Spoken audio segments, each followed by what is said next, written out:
Ready for another lesson? Changing the mold for women but not men.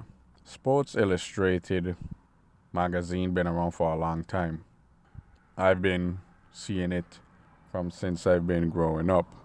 And one thing I could say been constant was they always had pretty in shape people on the cover. I remember when Tyra Banks was on the cover, and at that time they were saying, quote unquote, she was kind of robust.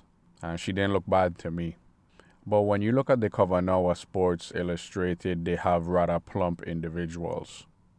I find this very disturbing because you can change the narrative for women, but you can't change it for men, right? Right.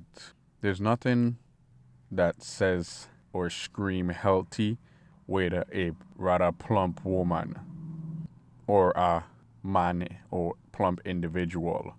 It doesn't look good.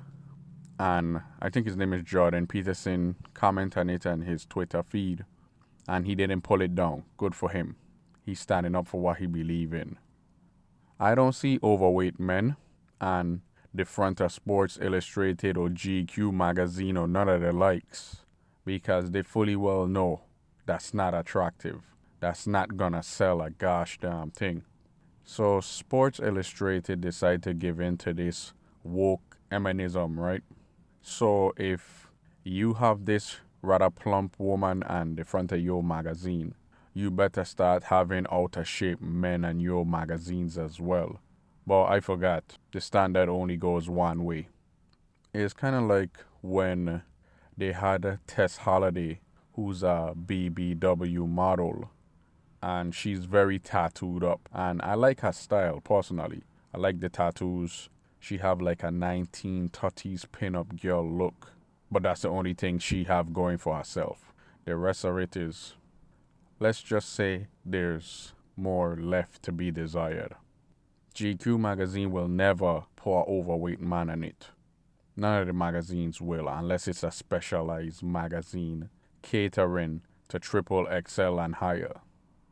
It's funny that women could bark so much and companies will fall and give in to the demands and acquiesce to demands and do what they want them to do. I have to say I condemn the companies that give in to this nonsense, but I applaud the companies that stand up and like, hey, screw yourself. Netflix backing up Dave Chappelle in lieu of all his comments and stuff. But the only reason why they're backing up Dave Chappelle is because not because of his character. They're backing him up because he's a cash cow. This dude pulling in millions and pulling in views. And that's what they like. It affecting the bottom line.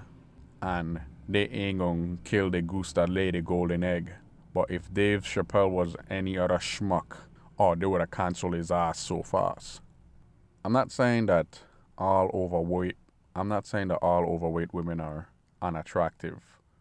But to the society at large, majority of your average man and even rich men don't want voluptuous women.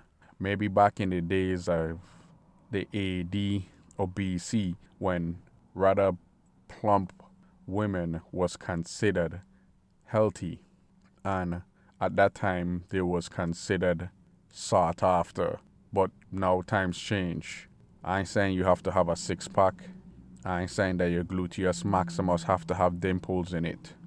But you gotta be able to keep up with me on a brisk jog, going around the block without being winded, or going up a flight of stairs, or even bending over to tie your shoe. If you can't do that, I don't think we really have anything to talk about. You've been taught.